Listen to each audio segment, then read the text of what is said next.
মুস্তাফিজের এবারের আইপিএল অধ্যায় শেষ হচ্ছে আজ। আইপিএলে মুস্তাফিজুর রহমানের সেরা মৌসুম কোনটি, এই প্রশ্নের উত্তর দিতে খুব বেশি চিন্তা ভাবনার দরকার নেই। সহজেই 2016 সালের আইপিএল মৌসুমকে বেছে নেওয়া যায়। সেবার সানরাইজার্স হায়দ্রাবাদের হয়ে মুস্তাফিজ যা করেছেন সেটা যে কোনো পেসারের জন্যই স্বপ্নের। ঠিক তেমন না হলেও এবার চেন্নাই সুপার কিংসের হয়ে মুস্তাফিজ বেশ কার্যকর। 8 ম্যাচে 14 উইকেট নিয়ে এখন পর্যন্ত আইপিএলে যৌথভাবে সর্বোচ্চ উইকেট শিকারী বাংলাদেশের এই পেসার। উইকেটের হিসাবে চলতি মৌসুমকে নিজের সেরা মৌসুম বানানোর সুযোগ মুস্তাফিজের সামনে।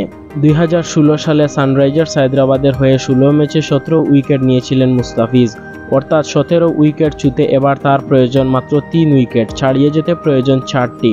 কাজটা মুস্তাফিজের জন্য কঠিন, কারণ আজ পাঞ্জাব কিংসের বিপক্ষে ম্যাচ দিয়ে মুস্তাফিজের এবারের আইপিএল অধ্যায় শেষ হচ্ছে। চেন্নাই সুপার কিংসের এই পেসারকে 1 মে পর্যন্ত ছুটি দিয়েছিল বাংলাদেশ ক্রিকেট বোর্ড বিসিবি। টি-20 ক্রিকেটে এক ম্যাচ 3-4 উইকেট নেওয়া বেশ কঠিনই, তবে খেলাটা চেন্নাইয়ে হওয়ায় কিছুটা আশা দেখতে পারেন মুস্তাফিজ ভক্তরা।